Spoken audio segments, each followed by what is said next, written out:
Now, let's dive deep into this big LGBTQ story for today. I'm Jason Nunez, and let's queer up entertainment.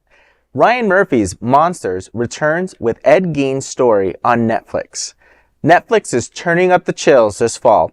The streamer has announced the third season of Ryan Murphy's hit anthology series, Monsters, premiering on October 3rd. After exploring Jeffrey Dahmer and the Menendez Brothers in its first two seasons, this installment will spotlight one of America's most infamous killers, Ed Gein, also known as the Butcher of Plainfield. Gein's crimes in 1950s rural Wisconsin were so disturbing that they inspired Psycho, The Silence of the Lambs, and the Texas Chainsaw Massacre.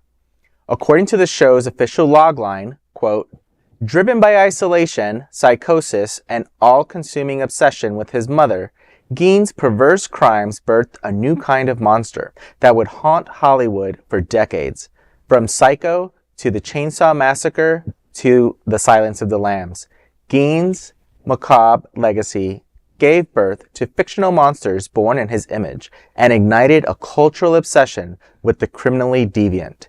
Ed Gein didn't just influence a genre, he became the blueprint for modern horror, end quote. The season will star Charlie Hunnam as Gein.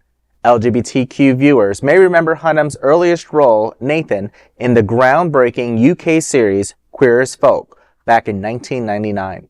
He later gained fame in Sons of Anarchy and blockbuster films like Pacific Rim.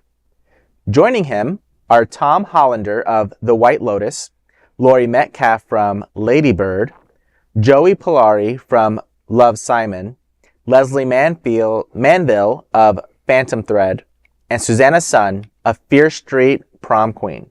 With this powerhouse cast, Murphy and his longtime collaborators, Ian Brennan, are promising another dark, must-watch season.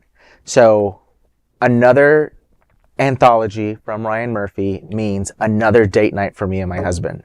So we binge watched Jeffrey Dahmer. That was our date night. The Menendez Brothers date night, and now this one. So we're super excited.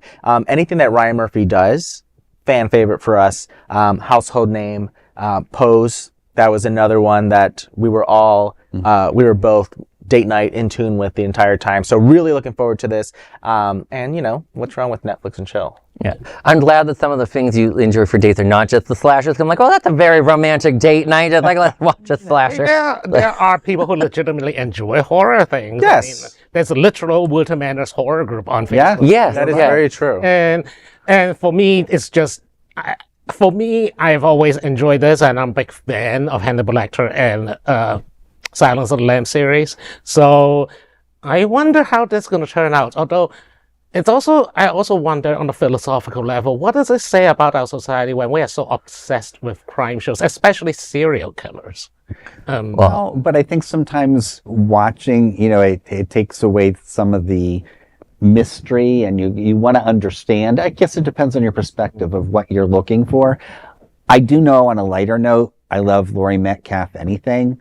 I've always loved her. So I think it's interesting to see her in this genre of movie. Usually she's in comedies and things like that, and I'm glad to see her. I was taken aback to hear the reference from Nathan from the British version of Queer as Folk, because when I was like 16-year-old me loved that show, because there was no real queer representation with it, and I had such a crush on that actor when he was young and I was young, so that was wonderful to see. But that will be a wonderful thing to see, or a really horrific thing to see, which is probably the point. And that is a big LGBTQ story for today. There is no other queer nonprofit media platform like this in the entire world. Support our LGBTQ stories by subscribing to and sharing Queer News Tonight.